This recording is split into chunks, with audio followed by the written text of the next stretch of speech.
Ladies and gentlemen, thank everyone that's here for this news conference. It's a great day for Eastern Kentucky and education in the total Commonwealth of Kentucky. We've been blessed to have an educational governor from Pike County, Governor Patton, and Governor Patton's with us here today. A governor that has brought strides in education in this Commonwealth. But folks, they've been a void in this state for years, and that void has been in Eastern Kentucky. A void of bachelor degrees, which means that we fall short when it comes to having a qualified workforce.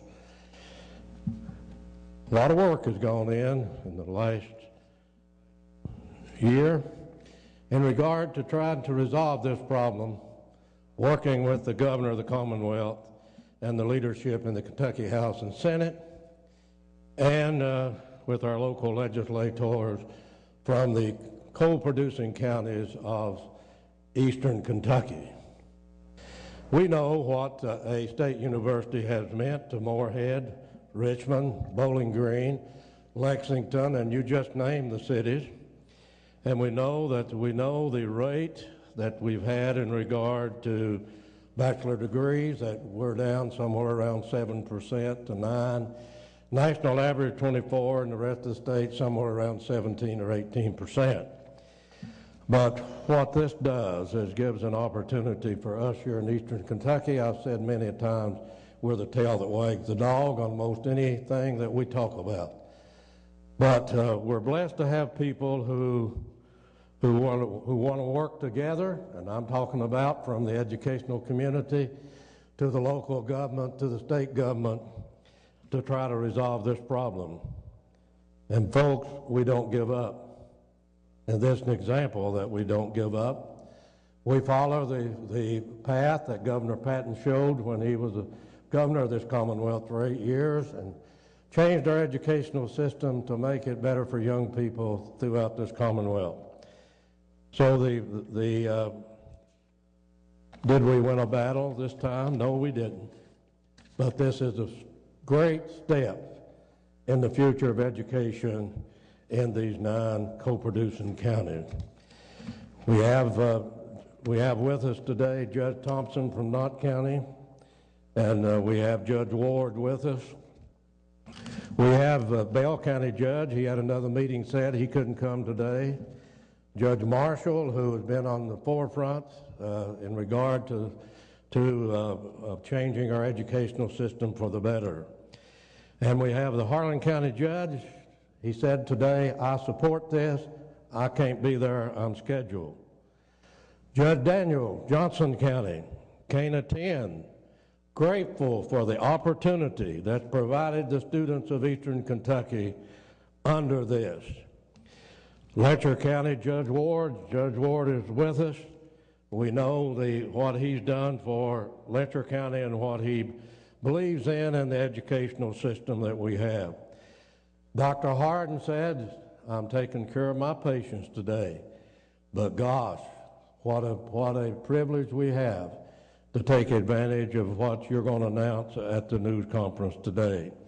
Martin County Judge, Judge Callahan. Judge Callahan had told me many times, Judge, I'm for this. There was some problem to begin with, but this money of multi-county coal severance tax, folks, in 1970 when I proposed the coal severance tax, all the money was that I had the bill introduced or prepared was the money that's come back to the county.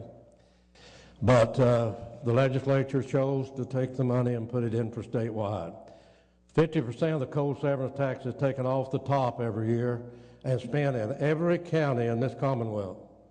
Imagine how much money that is each year that these coal-producing counties produce that goes in the state budget. So yes, we needed some attention. We needed people to listen. And we had leadership in Frankfort of Greg Stumbo and others, and our legislative delegation, Leslie Combs and Senator Jones and Representative Hall. Representative Shorts is with us today, and he represents his district here in Eastern Kentucky. But what an opportunity that we have. And I have today, and Governor Patton, I know that he'd probably received this from Tony Wilder, who called me this morning, and I have the MOU to look at. Leslie Combs later will give you the criteria for these scholarships. But this scholarship, you got to remember, folks, the $6 million is a discretionary fund. The governor of this Commonwealth, that's his decision where this multi-county coal severance tax is to be spent. Folks, Governor Beshear put this $6 million in his original budget that was submitted to the legislature. It was in that budget. So he's been for it. He's been for it, and I commend him today for taking quick action to give the leaders of these colleges and universities and community college systems an ample time to get this in place immediately so that we could take advantage of this here in Eastern Kentucky, and to give our young people an education that they can afford. Just imagine the difference that this will make as we continue to develop. Folks, you're in today one of the most progressive areas in Kentucky, in Pike County and Pikeville. We have approximately $580 million worth of contracts out today, and people are working in Pikeville and Pike County. But what's this going to do? This can bring these other counties up to where Pike is today as we educate a workforce. So this is a great day for the coal counties of Eastern Kentucky and the citizens of Eastern Kentucky and these young people in these classrooms in these elementary schools and high schools throughout these counties in Eastern Kentucky.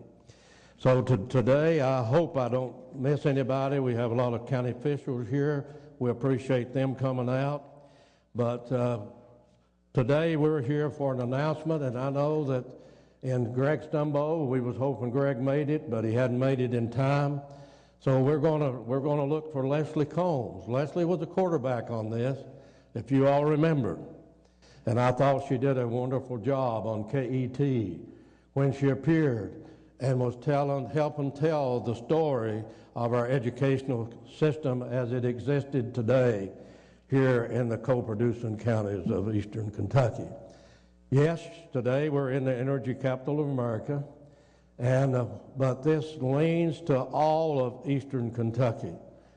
And so as we work, and Representative Combs, I would like for you to come forward, and I know that you've been the quarterback on this, and you can talk about the scholarships and how it will handle the criteria. And we look forward working with the university, with the college, the community college system that we have, and to help whatever we can do. And we certainly support it, the Pike County government and all these governments that I've mentioned in these 9 counties. Representative Leslie Combs. Thank you, Judge. Thank you, Judge Rutherford. Ladies and gentlemen, this is truly a wonderful day for all of Southeast Kentucky, as the judge has pointed out. There are some other people I'd like to welcome as well. My colleague in the House, he's been with me now for 2 years, and he overwhelmingly got reelected last week, Representative John Short. He's been a good partner, and he has 3 counties that will be involved with this project. Also here with us today, as Judge mentioned earlier, we've got Randy Thompson and Jim Ward and the judge. We also have some other folks out there I'd like to acknowledge that are here today. With UPIKE, we have former Governor Paul Patton. Big Sandy Community College, George Edwards. George. Representing Southeast Community and Technical College, Debbie Young. Hazard Community and Technical College, Ron Daly. And Lindsey Wilson College, Sheila Wallen. Glad to have you all with us here today. As I said, and Judge Rutherford said, this is truly a fabulous day in Southeast Kentucky. We have a very, very special announcement, which the judge has alluded to. And earlier today, the governor signed an order, and I would like to read parts of his press release and what this order does. Governor Beshear authorizes coal severance funds for scholarships. In an effort to provide increased access to higher education in Kentucky, Governor Steve Beshear today announced his authorization of more than $4 million of coal severance funds to be used for college scholarships in several colleges and universities in coal-producing areas of the state over the next 2 years. The pilot project, called the Kentucky Coal County College Completion Scholarship Program, and we have an acronym that's been designed for that, will be available beginning July 1st to college juniors and seniors and non-traditional students seeking to complete their degrees. Let me quote the governor. Kentuckians recognize the importance of completing a college degree, and more people are pursuing higher education. That's a good sign. But the cost of attending school can be prohibitive. I'm proud that we found a way to make sure more students can continue their studies. These coal severance fund scholarships will surely help more of our students to achieve their goal of a college degree. This demonstration project, in summary, will provide scholarships for students who are graduates of the high schools in 9 counties in southeastern Kentucky to enable them to obtain a bachelor's degree within that region at a price comparable to the cost at a state-supported university. The 9 counties are Bell, Floyd, Harlan, Johnson, Knott, Letcher, Magoffin, Martin, and Pike. Now, I want to talk a little bit about this because, as the judge mentioned earlier, there are several who have been very dedicated to this project over the last year, and we never gave up. And while I know he doesn't want much acknowledgement today, I know one gentleman, Governor Paul Patton, stayed right with it like he has for years in several offices that he's been a part of. Before I go into specifics on this project, let me first give a history of what led up to this point. I want to tell you all the story because there's definitely a story there. During the regular session, this past regular session of 2012, Speaker Stumbo and I introduced House Bill 260, better known and affectionately known as the UPIKE bill. Right until the final hours, everybody was asking about the UPIKE bill. The legislation was originally intended to make the University of Pikeville a state-supported institution. After much discussion, debate, and more discussion, it was decided we would postpone this debate, and a compromise resolution was created, which basically is the project being announced today, but on a smaller scale. House Bill 260 was passed overwhelmingly in the House of Representatives and proceeded to the Senate Appropriations and Revenue Committee, where it passed unanimously. It then went to the Senate floor for final passage, when we were assured, up until the midnight hour, it would pass. For some reason, House Bill 260 was never called for a vote, and not sure why, but the governor has seen the need for this to happen. Why? He commissioned a study back during the session when this idea was proposed. A study that questioned the need for this very project. The study came back and overwhelmingly supported the need for students in southeastern Kentucky to be eligible to receive a 4-year degree at an affordable cost of that at a state-supported university. This study found that we are below the state level and well below the national average in bachelor degrees of our citizens. That a comparable education is not available in the same manner as other parts of the Commonwealth. Now let me get into more specifics of the scholarship program. To be eligible for the Kentucky Coal County College Completion Scholarship, K4CS, at the University of Pikeville, a student must be a graduate of a high school in the counties mentioned earlier, or they must have earned a GED while a resident of one of these counties and have earned 60 college credit hours that will lead to a bachelor's degree. The scholarship will be equal to 40% of the difference between the tuition and the total of state and federal financial aid a student receives.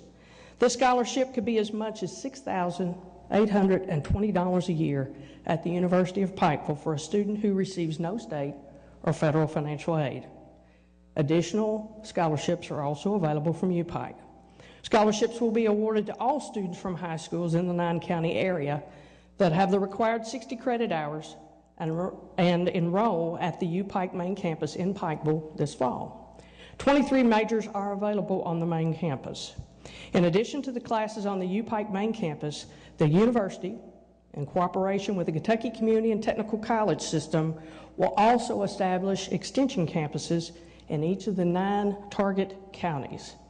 In the fall of 2012, UPIKE will offer 12 credit hours of upper division courses that will lead to a bachelor's degree at these extension campuses. The fall semester will begin on August 20th, 2012. UPIKE will be soliciting information about student needs and interests before determining courses and class schedules for extension campuses. Course offerings may also include a day, evening, and weekend classes. Now, there's a lot more involved in the specifics on what will be available, not only at UPIKE, but at these many extension campuses, and the coursing offerings that will be available. But there will be more information put out on that as we go forward, and certainly on the UPIKE website. There's quite a bit of information here, as we've talked about today, and a lot of degree offerings will be available. In conclusion, let me emphasize something else.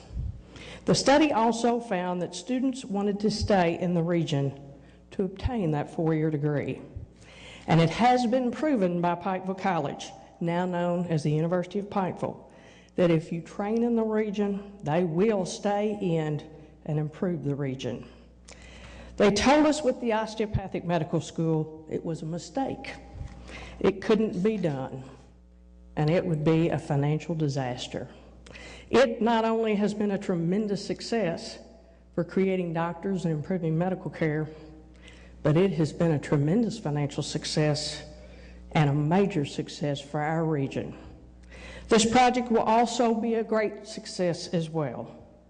Governor Beshear, thank you for giving us this opportunity, for returning the cold severance dollars back to our region and supporting a project to improve education. We will make you proud. There were some other folks that could not be with us today but wanted to be here. Senator Ray Jones is involved in a deposition in Atlanta. W. Keith Hall called me and told me that he could not be here. Hubert Collins. And every one of these gentlemen and folks that we mentioned have counties that will be supported with this scholarship program. Also, as was mentioned earlier, Speaker Stumbo could not be with us. And let me tell you something. Speaker Stumbo was the primary co-sponsor along with me in House Bill 260, and he was great to have as backup quarterback. But he has sent a few words that he would like for me to mention here today that go along with what I've said. And not only does he support this concept, but he certainly fully understands the need and importance of this program in our region. Per Speaker Stumbo, during the 2012 regular session, the House overwhelmingly passed a larger version of what Governor Beshear has authorized today. The Senate leadership had committed to pass House Bill 260 during House and Senate budget negotiations, but for whatever reason failed to do so. Nevertheless, I applaud the local leaders. County judges Albie Brock, Doc Marshall, Joe Grisham, Tucker Daniel, Randy Thompson, Jim Ward, Kelly Callahan, Doc Warden, and Wayne T. Rutherford, and their respective fiscal courts for joining in this application. And I want to thank Governor Beshear for making this possible, and Governor Patton for leading the charge. Ladies and gentlemen, this is a great day in southeastern Kentucky. I'm very honored and privileged to stand here before you and make this announcement. And at this time, thank you for coming. We'd be glad to answer any questions. Thank you.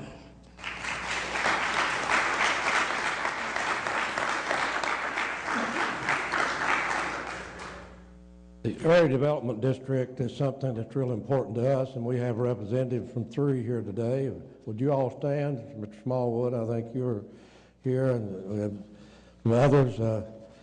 I want to thank you all coming for the news conference, and we'll have a handout for you. Brandon Roberts will give you a handout. Jeannie, they need a copy of the MOU, the press does. Thank you all for attending.